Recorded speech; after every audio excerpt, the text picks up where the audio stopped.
बिहारी लाल की जय। श्री स्वामी जी महाराज की जय। समस्त आचार्य चरण की जय। श्री गुरुदेव जी महाराज की जय। जय जय श्री राधे श्याम। प्रथम लड़ाऊ श्री गुरु, वंदन करी श्री हरिदास। विपुल प्रेम निजु ने मगही, कही सुजस बिहारी नदास। गुरु सेवत गोविंद मिल्यो, गुरु गोविंद आही। श्री बिहारी दास हरिदास को, जीवत है मुख चाहि।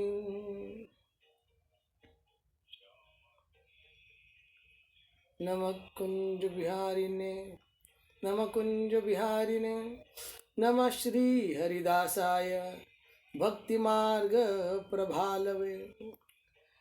प्रथम कृपा प्रकाशिने, श्री गुरु परम सुभाव। प्रेम दृष्टि सुसीचिए, रसिक शिरोमणि राम। कृपा करो तुम लाडिली, अंग संग सुख दर्शाय। तन मन बिलसो एक रस, प्रीतम प्राण समाय। सुनो रसिक वर राव, कुंज बिहारी ने लाडिले। अब दीजे अपनो भाव, लीजे बेगी बुलाई गे। करुणा सिंधु दयाल हो, बाके बिरदन नाथ। कब कृपा करी राखी हो, निस दिन अपने साथ। चरण कमल शीतलाई के, गाऊ गुण सुख रास। आनंद निधि कृपान्वित, पाऊ प्रेम प्रकाश। हो अनाथ तुम नाथ हो, करुणा सिंधु उदार। ललित प्रिय हरिदास जू, अवसु सुखद बिहार। रसिकानन्य उपासिका, जिते दास हरिदास। तिन तिन कीने चरण रज, सिर धरे बिहारी दास। तिन तिन कीने चरण रज, सिर धरे बिहारी दास।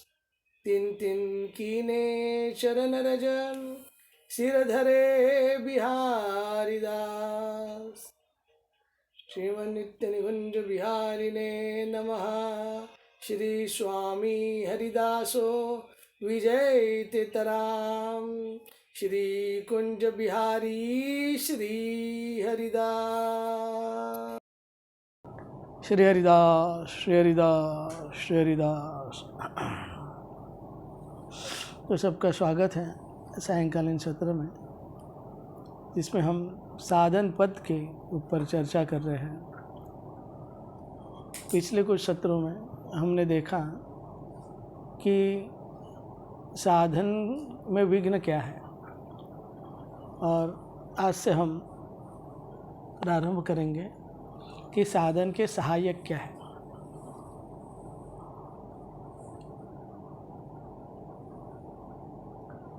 तो विघ्नों को साहस के साथ हटाते हुए खूब दृढ़ता से साधन में लगे रहना चाहिए,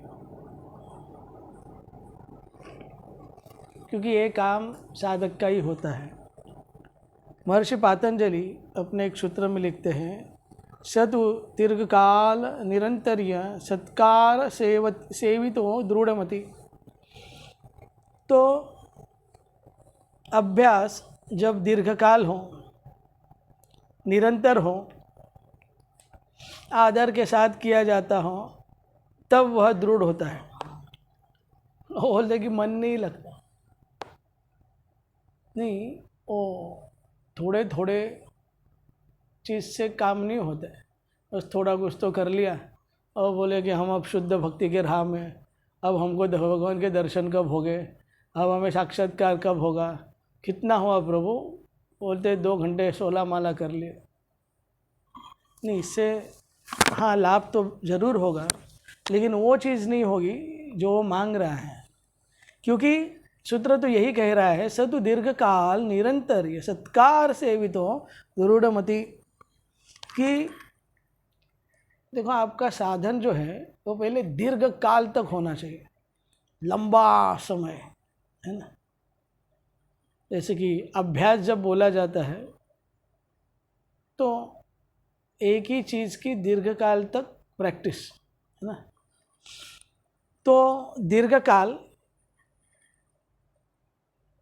अब जैसे दीर्घकालीन छात्र भी रहते हैं, वो कभी पास ही होते नहीं, तो दीर्घकाल रहते हैं कॉलेज में, स्कूल में, पर वो ऐसा दीर्घकाल नहीं है।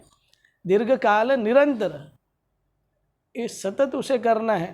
सिर्फ क्या बोलते वो जो सीट गर्म नहीं करनी थी, तो उसे लगे रहे नहीं इसमें दीर्घकाल तक, और कैसे निरंतर, और आदर के साथ अपने साधन में आदर के साथ जब कोई लगता है तभी वह दृढ़ होता है। तो यही चीज़ें प्रमुख करके एक प्रमुख साधन है या फिर साधन के सहायक है। तो पहली चीज़ है दीर्घकाल साधन।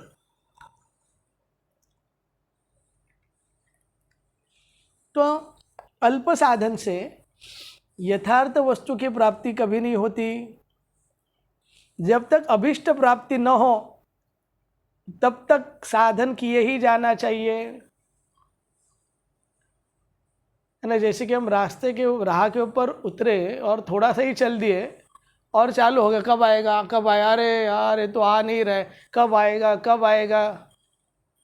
हाथ में माला पकड़ी नहीं कि लोग चालू हो जाते, कब भगवत साक्षात्कार होगा। और कुछ लोग ऐसे एलिस इन वंडरलैंड के जैसे बहुत सारे भंपकबाजी भी करना चालू कर देते, इसका उसका सुनी सुनाई, अरे मेरे को भी भगवान दिख गए, मेरे को ऐसा होने लगा। वैसा क्या है, क्योंकि भंपकबाजी में और सत्यता में, एक कल्पना में और सत्यता में जमीन आसमान का भेद रहता है। क्योंकि ये इतनी, ऐसे तो है तो आसान, लेकिन इतना भी आसान नहीं है। क्योंकि प्राप्ति हो जाने के बाद साधन छोड़ने की आवश्यकता नहीं, क्योंकि पहले साधन किया जाता है और साध्य वस्तु प्राप्ति के लिए साधन किया जाता है, साध्य वस्तु के प्राप्ति के लिए, और सिद्ध हो जाने पर वही साधन स्वाभाविक हो जाता है, अब वो रह नहीं सकता।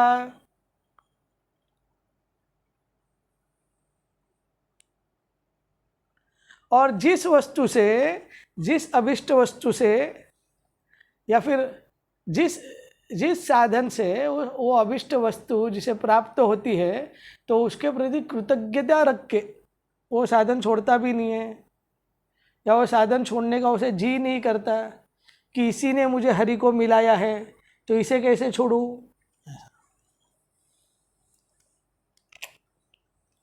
तो जो लोग थोड़े से साधन से ही बहुत बड़ा फल चाहते हैं,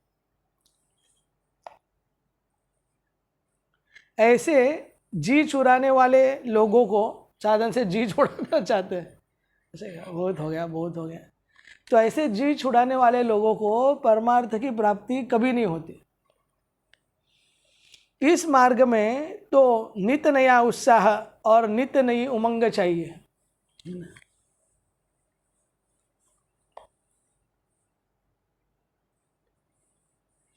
जो लोग आलसी हैं, जो जरा से भी थक जाते हैं, असल में वे इस पद के पथिक नहीं बन सकते।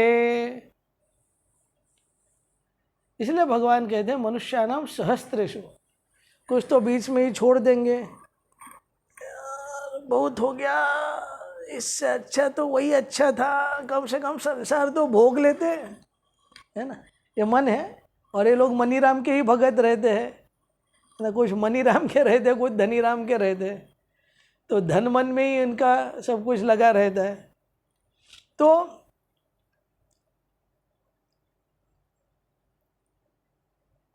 यथार्थ साधक तो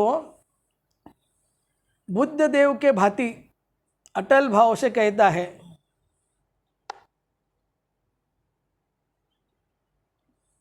इहासने शुष्यतु मे शरीरम त्वगस्तिमासं प्रलयञ्च यातु अप्राप्त बोधिं बहुकल्प दुर्लभम नैवासनात् काय समुच्चलिष्यते। इस आसन पर मेरा शरीर सूख जाए, मांस चमड़ी हड्डी नाश हो जाए, परंतु बहुकल्प दुर्लभ बोध प्राप्त किए बिना इस आसन से कभी नहीं डिगूंगा, ना हिलेंगे ना डिगेंगे, है ना। जो हिलते हैं और जो डिगते हैं वो इस मार्ग पे संभल नहीं पाते हैं ना, हिलने डिगने वाले।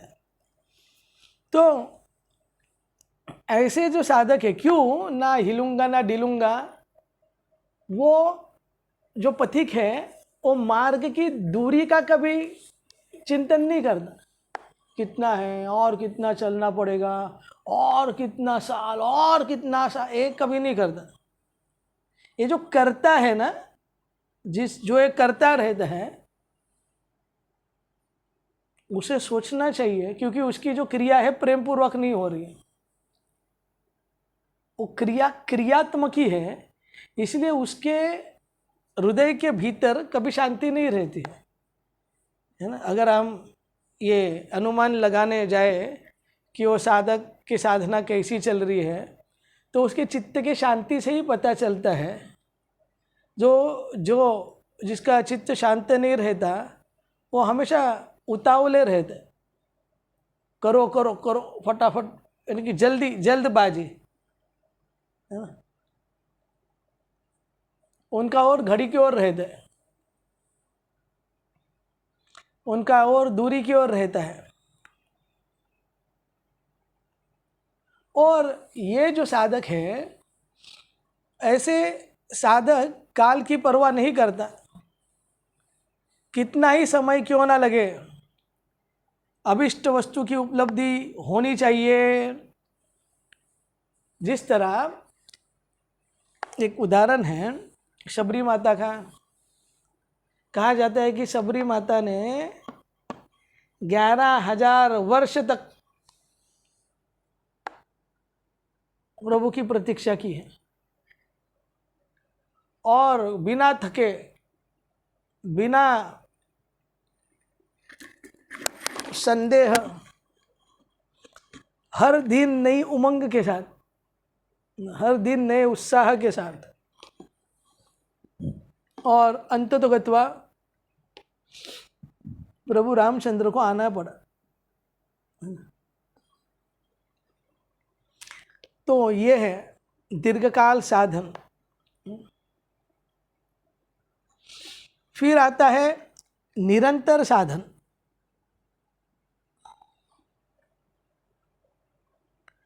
तो ऐसा नहीं कि हम तो बहुत साधन, हम तो वर्षों तक साधन करेंगे, हम तो मरते दम तक साधन करेंगे, तो ऐसे भी है।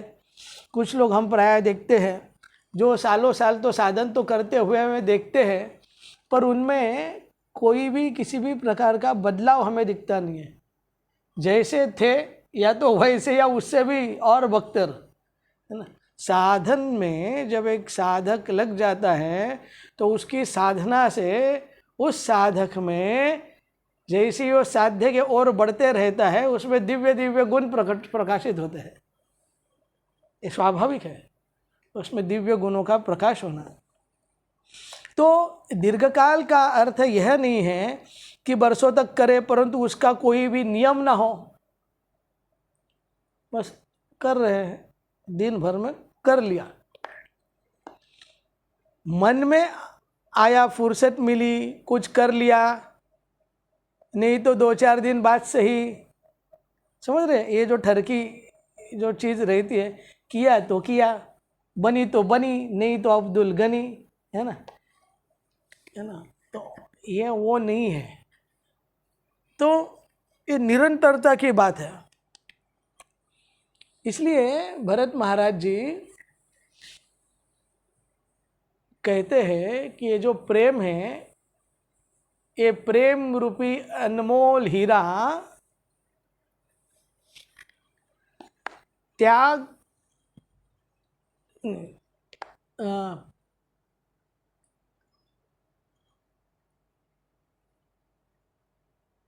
सदाचार और नियम के संपुट में अंदर है। सदाचार और नियम के संपुट के अंदर है। संपुट और डब्बी, दो जिसके ये रहता है। तो उस प्रेम प्राप्ति के लिए सदाचार के साथ नियम की भी आवश्यकता है। तो अब ये निरंतर साधन, उसी नियम की बात हो रही है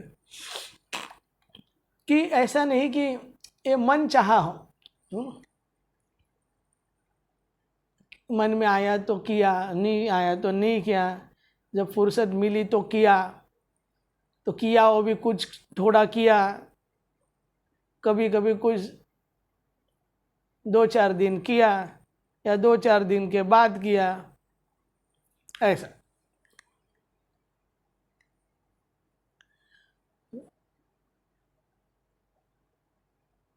तो जब हम कहते हैं कि किसी चीज़ को जब हम शिद्दत से चाहते हैं, तो शिद्दत से चाहना मतलब पूरी लगन के साथ उसमें उतर जाना।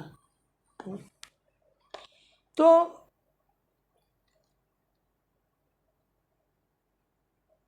जही के जही पर, ये असल में इसका मानस का शब्द है। जही के जही पर सत्य स्नेहु, सो तेहि मिलहु न कछु संदेहो। तो वो जो सच्चा अगर प्रेम है, तो उसे मिलने में कोई संदेह ही नहीं, उसे मिलके ही रहेगा। अगर वो प्रेम सच्चा है, इस दुनिया की कोई ताकत नहीं है जो उसे रोक सकती है। इसीलिए सच्ची, और अगर कोई पूरी लगन के साथ करते हैं तो ऐसा हो ही नहीं सकता जो अभी हम चर्चा कर रहे थे, मनमानी चीज उसमें या अनिरंतरता उसमें हो नहीं सकते। जिसको बड़े जोर की प्यास लगी हो, उसे जल के सिवा दूसरी वस्तु सुहाती ही नहीं। यानी कि वो रह सकता है, इसका मतलब है अब तक वो लालसा नहीं है। समझ रहे? यानी कि अभी आप देखोगे कुछ प्राय क्लेम भी करेंगे हम भगवान के यहाँ रह ही नहीं सकते, एक ही भगवान मुझे चाहिए। अगर ऐसा है तो भगवान उसे उसी क्षण मिलने चाहिए। ये नियम है उनका, क्योंकि ये यथा माम प्रपद्यन्ते स्थान्ति सैव भजाम्यहम् हम। अगर आप उनके बिना नहीं रह सकते तो वो भी आपके सिवा नहीं रह सकते। अगर उनके देखे बिना आप प्राण त्याग सकते हो तो वो भी आपको देखे बिना प्राण त्याग सकते हैं, यानी कि मिलके ही रहेंगे। इसका मतलब यह है। तो जब तक उसे जल नहीं मिलता तब तक वह बहुत व्याकुल रहता है और पल पल में केवल जल की ही स्मृति करता है। हे नाथ, हे मेरे नाथ, हे मेरे प्रियतम प्रभु, मैं आपको भूलूं नहीं। इस प्रकार जो परमात्मा रूप स्वाति की बूंद का पिपासु है, उस चातक रूप साधक को क्षण भर भी कल नहीं पड़ती। वह तो दिन रात उस एक ही भाव में विभोर रहता है। उसके बुद्धि में अपने साधन को छोड़कर अन्य सब विषयों में गौनता आ जाती है और कोई भी वस्तु, व्यक्ति, पदार्थ, परिस्थिति, सिद्धि, रिद्धि, भोग, लालसा उसे अपने साधन पथ से डिगा नहीं सकती है, क्योंकि और किसी का उसके बुद्धि में महत्व नहीं रहता। ऐसा जो साधक अपने साधन से एक होकर ही साध्य की प्राप्ति कर लेता है। साधक साधन स्वरूप बन के ही साध्य की प्राप्ति करता है, अन्यथा नहीं होते। तो ये है कि साधन में निरंतरता आवश्यक है, साधन में नियम आवश्यक है, और उसके साथ साथ साधन में आदर मतलब सत्कार और श्रद्धा होना भी बहुत आवश्यक है।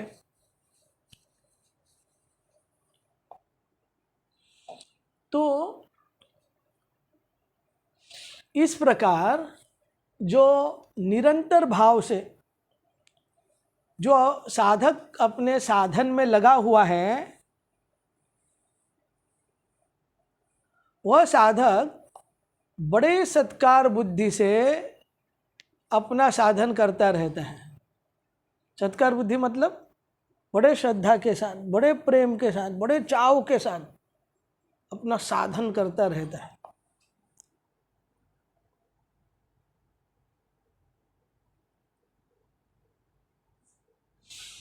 जो साधक बेगार में पकड़े हुए भांति साधन करता है, या जो बला टालने के भाव से करते हैं, उनकी उस साधन में आदर बुद्धि नहीं रहती। अरे तो बोला है करना है, अब नहीं करेंगे तो कैसा वो अपराध हो जाएगा, वो तो करना है ना 16 माला, तो फॉर सेक ऑफ डूइंग, करने के लिए करना, या कोई अरे कुछ पाप ना लग जावे, अरे यार कुछ इसके लिए जो साधन करते हैं, ये जो ऐसे जो साधन, अब तो जो बहुत सारे लोग बोलते रहे तो करना ही है, हमें तो 64 माला बोली है, तो उनके चेहरे पे ऐसा भाव आपको दिखने को मिलेगा जैसे कि 2-4 लोगों ने गुंडों ने उनके सर के ऊपर बंदूक रखी है और ऐसी चीज़ करने के लिए बोल रहे हैं जो उनको बिल्कुल नहीं सुहाती, लेकिन वो परिस्थिति के मारे, डर के मारे वो कर रहे हैं। तो ऐसे लोगों का अपने साधन में तनिक भी आदर बुद्धि नहीं रहती है, और आदर बुद्धि हुए बिना साधन का पूरा फल कभी नहीं मिल सकता।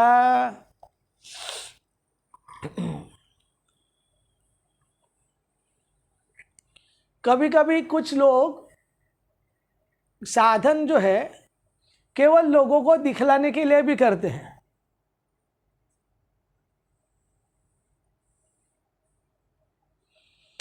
कि लोग देख रहे तो हाँ माला लेके घूमेंगे लोगों के सामने, नहीं तो टांग ऊपर करके सोए रहेंगे। तो कभी कभी लोगों को दिखलाने के लिए, या फिर थोड़ा अच्छा लगता है, थोड़ा थोड़ा बरं वाटतं, दिल बहलाने के लिए, है ना, दिल बहलाने के लिए साधन करते हैं। तो ऐसे भाव वाले लोगों की भी वो साधन में सत्कार या आदर बुद्धि नहीं रहती है ना, मिलता नहीं है कुछ उससे, ये है।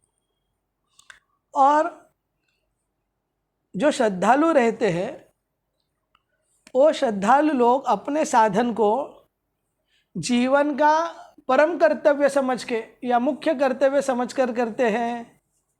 ये तो परम कर्तव्य है न, कर्तव्य बुद्धि से मुझे करना ही होगा, इसके बिना हो ही कैसे सकता है।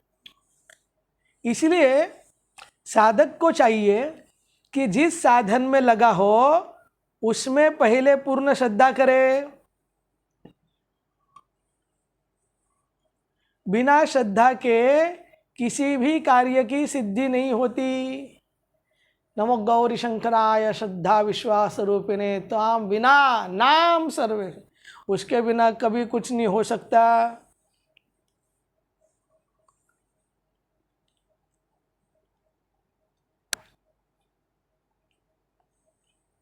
इसीलिए भगवान भी श्रीमद् भगवद गीता में कहते हैं, अश्रद्धया हुतं दत्तं तपस्तप्तं कृतं च यत्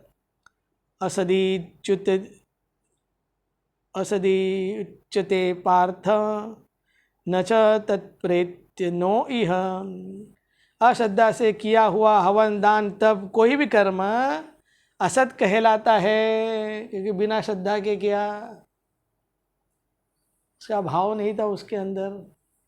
तो दान दे तब करे, कुछ भी करे, मतलब असत है, उसको सत का फल नहीं मिल सकता।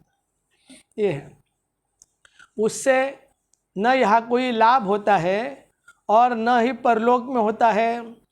श्रद्धा ही साधक का मुख्य बल है ना। बिनु विश्वास भगति नहीं, तेहि बिन द्रवहि न राम। राम कृपा बिनु सपने हूँ, जीवन लेहि विश्राम। अथो श्रद्धा, क्योंकि भक्ति की शुरुआत ही श्रद्धा से होती है। बिना श्रद्धा के अगर आप साधुओं के पास भी गए तो साधु आपके लिए कुछ नहीं कर सकते।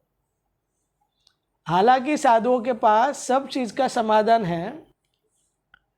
इसीलिए संत समागम को तुलसीदास जी मानस में अमराई कहते हैं। संतों को समाज को अमराई कहते हैं। पर अमराई में आप कभी भी जाओगे तो आपको आम नहीं मिलेंगे। एक पर्टिकुलर मौसम में, जैसे कि बसंत में, वहाँ पे आम मिलते हैं, आम लगते हैं वहाँ पे। तो और ऐसी अमराई है जहाँ पे 12 महीने आम लगते हैं। यानी संत समाज में आपको फल मिल ही जाएगा, लेकिन एक चीज होनी चाहिए, वो है बसंत। और बसंत की तुलना गोस्वामी जी करते हैं श्रद्धा से। श्रद्धा रूपी बसंत के साथ जब आप उस अमराई में जाओगे तो आपको फल जरूर मिलेगा, है ना। तो श्रद्धा ही साधक का मुख्य बल है। श्रद्धा मतलब होगा, स्वीकृति है, हृदय से नहीं है, लेकिन पहले दिमाग से होती है, बुद्धि से। बुद्धि से तो मान रहे कि होगा, है ना। क्योंकि श्रद्धाहीन साधक को पद पद पर संदेह और कुतर्क को थपेड़ों से घबराकर साधन छोड़ने के लिए बाध्य होना पड़ता है। जो श्रद्धाहीन रहते हैं उनको हमेशा संदेह रहता है और उनकी बुद्धि जो है कुछ ज़्यादा काम करती है। तो इसीलिए संदेह और कुतर्क के कारण वो अपने साधन को बार बार छोड़ते रहते हैं। ये है। तो ये 3 के साथ और जो प्रमुख साधन के सहायक चीज़ें हैं, उनमें से एक है एकांतवास।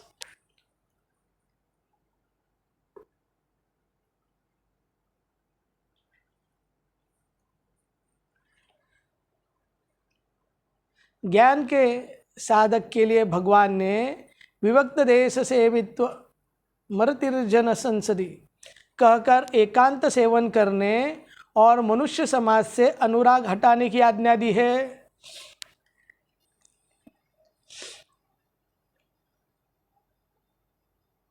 साधन को परिपक्व बनाने के लिए एकांत सेवन की अत्यंत आवश्यकता भी है। परंतु जब तक साधन में पूरी लगन न हो तब तक सारा कामकाज छोड़कर अपने ऊपर कोई जिम्मेवारी न रखकर दीर्घ काल तक एकांत सेवन करना अधिकांश साधकों के लिए प्राय हानिकर होता है। इसीलिए नए साधकों को चाहिए कि वह परमात्मा का ध्यान या प्रार्थना करने के लिए पहले 24 घंटे के दिन रात में 1 घंटा एकांत सेवन करे।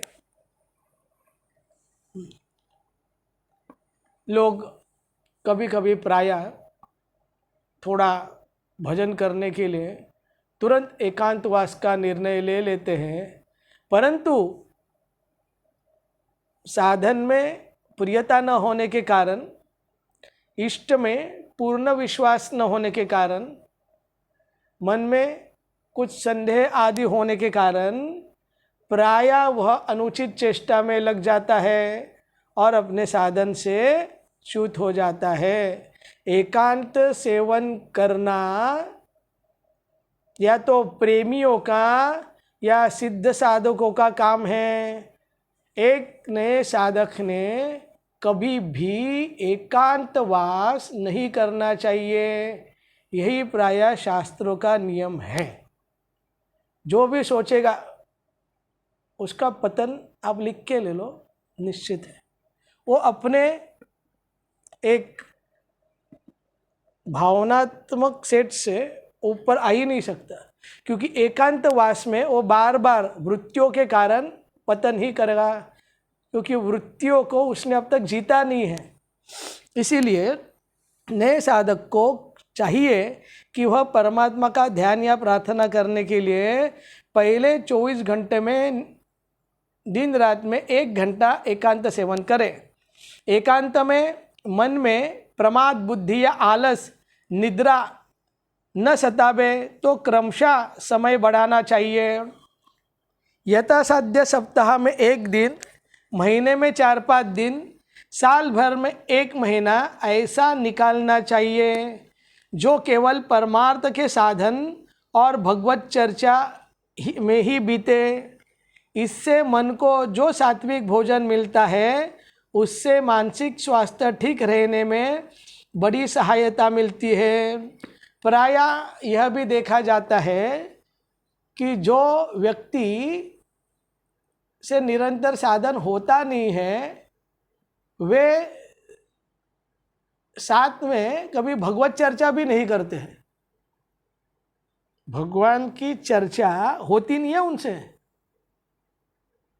ये लक्षण है कि वो व्यक्ति का स्वाभाविक प्रेम अपने इष्ट के प्रति है नहीं, क्योंकि जिस व्यक्ति का अपने इष्ट के प्रति स्वाभाविक प्रेम है उसके बारे में उसके लक्षण कहते हुए भगवान कहते हैं, मच्चित्ता मदगत प्राणा बोधयंतम परस्परम कथयंतच्च माम नित्यम तुष्यंती च रमंती च। वो मेरे कथा में लगे रहते हैं, उनका चित्त सदा मेरे में रहता है, उनका प्राण मेरे बिना रह नहीं सकता और हमेशा अपने साक्षात्कार या अपनी अनुभूतियाँ या जो भी वो स्वाध्याय कर रहे हैं आदि के बारे में हमेशा एक दूसरे के साथ उसका चर्चा होती है और ये होनी अनिवार्य है एक साधक के लिए। तो प्रायः जो व्यक्ति एकांत या वो प्रेम में डूबा नहीं है, जिसके चित्त में निरंतर एक भगवान के भाव नहीं आ रहे निरंतर, उसको प्रायः कभी भी एकांतवास नहीं करना चाहिए और धीरे धीरे दिन में प्रायः 1 घंटा आदि, अभी उसकी बात हो रही है तो दिन में 1 घंटा निकाल लिया या हफ्ते में 4-5 दिन निकाल लिए या महीने में 4-5 दिन निकाल लिए, एकांतवास चला गया या साल में 1 महीने के लिए चला गया। ऐसा प्रायः शुरुआत करनी चाहिए ये। तो इससे उसको बड़ी सहायता मिलती है, जिससे कि उसका मानसिक स्वास्थ्य ठीक हो जाए, क्योंकि जितने भी पतन होते हैं उसका मूल कारण मानसिक रोगी रहता है ना। तो मानसिक स्वास्थ्य ठीक होने के बाद ये मानसिक रोगों से जब उभर जाता है तब स्वाभाविक ही उसका मन उसके इष्ट में या अपने साधन में लग जाता है।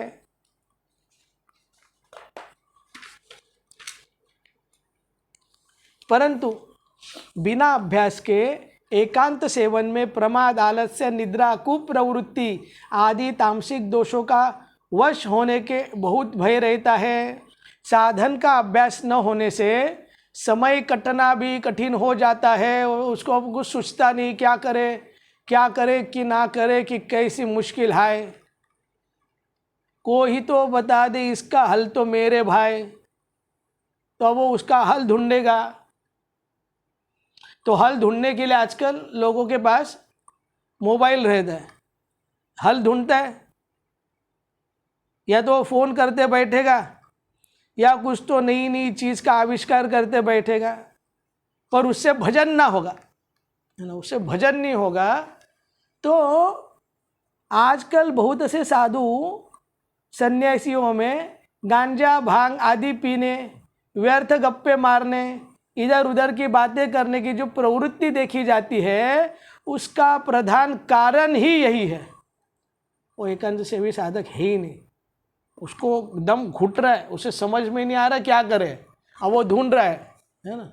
ये है कि उसके पास समय बहुत है और काम नहीं है। क्योंकि साधक तो वो है जिसके पास समय ही नहीं है, वो दिन रात दौड़ता रहता है, फिर भी वो कैसे तो घड़ी को मैनेज करता रहता है।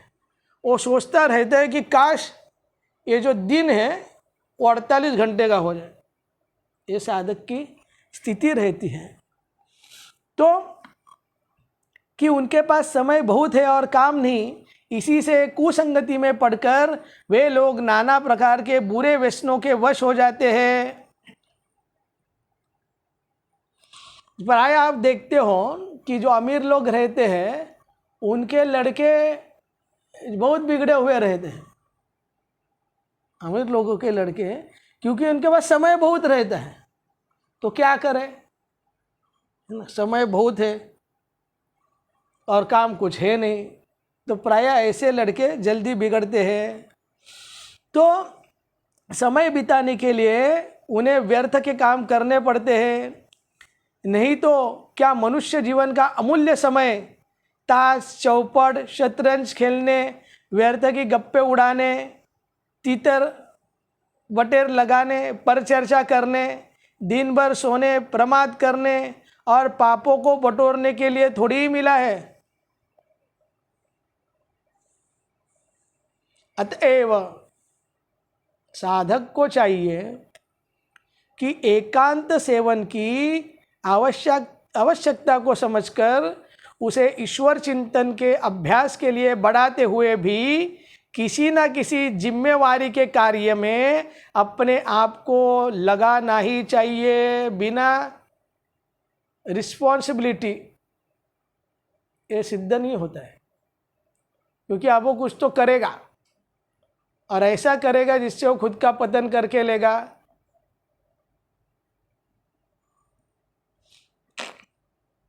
और साधन भी वही कर सकता है जो बहुत जिम्मेदार है ना, जिसने अपनी जिम्मेदारी ले ली है आध्यात्मिक मार्ग की, आध्यात्मिक पथ की, वही साधन के ऊपर लग सकता है।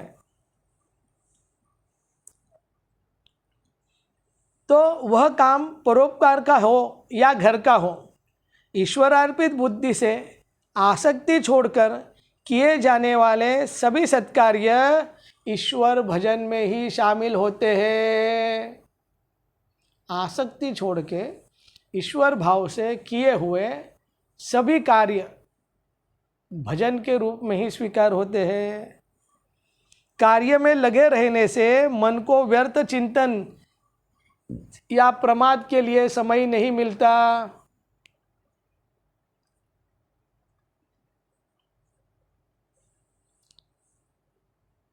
हाँ, क्योंकि व्यर्थ चिंतन और प्रमाद से ही जीव का पतन होता है। क्योंकि समय बहुत है, व्यर्थ की वृत्तियाँ या आदतें पहले से ही मौजूद है और अब समय भी है, और स्वाभाविक वृत्ति भगवान में है नहीं, तो मन तो ऑलरेडी विश्व में लगा हुआ है। और अब जो होता है वो भगवान गीता दूसरे अध्याय के 62 और 63वें श्लोक में कहते हैं, ध्यायतो विषयान् पुंसा संगास्ते शुभजायते संजात संजायते काम कामात् क्रोधा भी जायते क्रोधात् भवति सम्मोह सम्मोहात् स्मृतिभ्रंश स्मृतिभ्रंशात् बुद्धिनाश बुद्धिनाशात् प्रणश्यति। और अपने आप को वो पतन के राह में ले जाता है।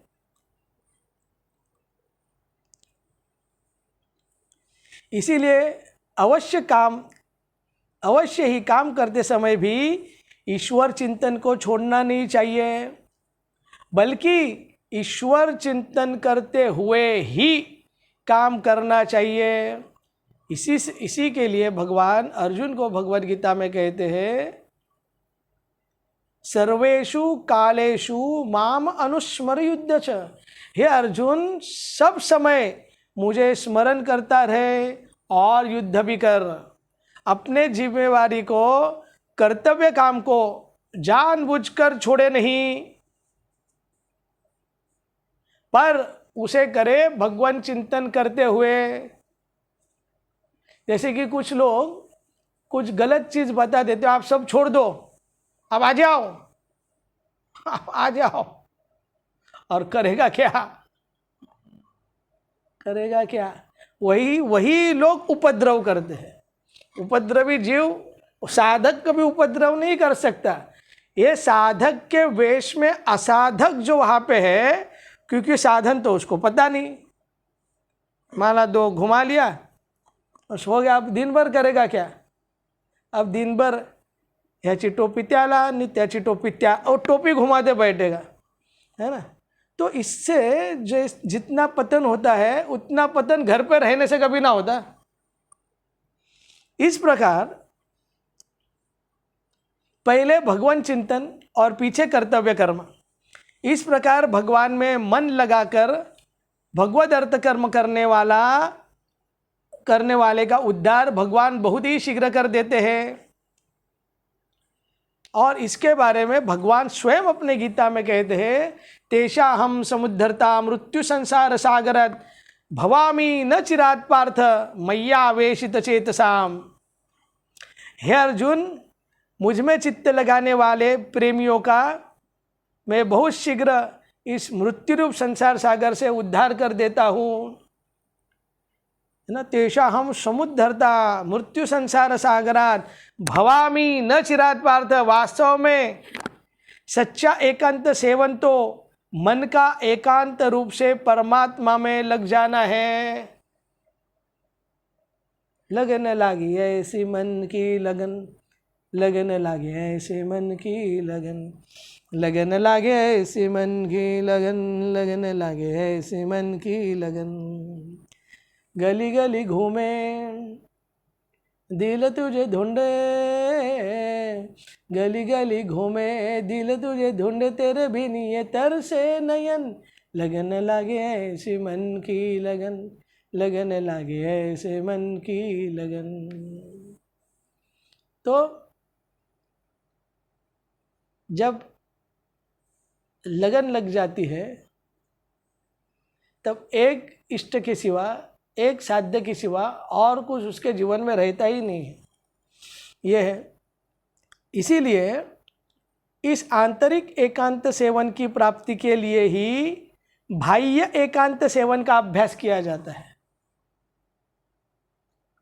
जो बाह्य एकांत सेवन है, उसका मूल उद्देश्य यही है कि आप अंदर से एक हो जाओ, यानी कि मन की चंचलता को हटा दो, अमन हो जाना। अमन होने के लिए ही ये एकांत सेवन की बात की जाती है। तो इस तरह एकांत सेवन साधक के लिए महत्वपूर्ण है।